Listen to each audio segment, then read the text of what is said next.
Well, hey everybody.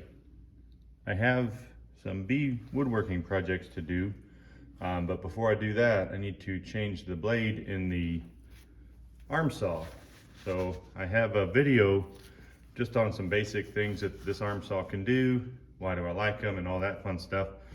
And some people have asked for other videos about how to actually use it and different things about it. So this is just going to be a video only about how to change the blade. So step one, I do have it unplugged. And then for this one, this is the old style blade guard. I did go through the upgrade on this saw and it comes with a new blade guard, but I like this one better. But this one is just, you turn the locker loose and pull the guard off. And then, so unlike the table saw, which I usually only use one wrench for, the arm saw wants to have 2 wrenches. So you need to hold this one here, and then move the camera.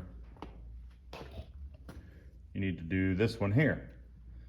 And maybe you can see the blade rotation in this case follows the arrow.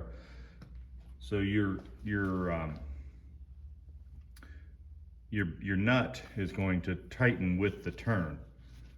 So in this case, it's actually reverse thread, this nut is. So instead of lefty loosey, which would be to move the wrench, if I can ever get it on the nut, instead of moving the wrench up to loosen it, that actually tightens it, because that tightens against the turn.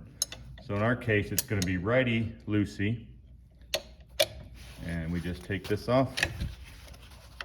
And usually these nuts, once you break them with the wrench, they're usually hand tight after that. And what I do just for me is that when I take this off, I'll put the side that was against the arbor down. I'll try to get that the same way every time. You take off your other piece, and then you see here, this was a dado stack. It's hard to do, and the camera's kind of right where I usually like to stand while I'm doing this, but I didn't think about that. And so we'll just take all the dado stack off, and that's what you're left with. And in my case, I have this super cool, super old chrome edge Craftsman blade. And we'll put it on the arbor. Put your flange nut back on, and then remember now, this is lefty tighty. So again, with that reverse thread, instead of right is tight, you turn it left is tight. And then what I usually do is I just take the wrench and put it back on there and just snug it, because remember, it turns to tight. So then the last step in the process is we get this back on, and I'll show you here if it wants to focus on it. Yeah. This here is the groove that your guard actually rides on, and when you tighten it, it tightens against this groove. So we just make sure we get it in there, and it really, I don't know how to explain it other than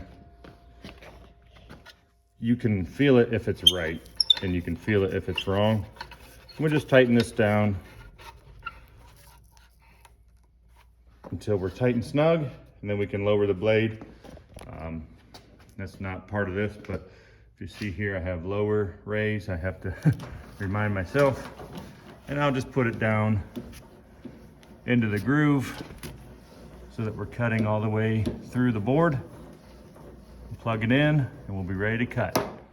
So hope that was useful. Hope if you have one of these saws that was helpful to you. Give me a thumbs up, give me a like. Comments, questions are always welcome. Thanks for watching.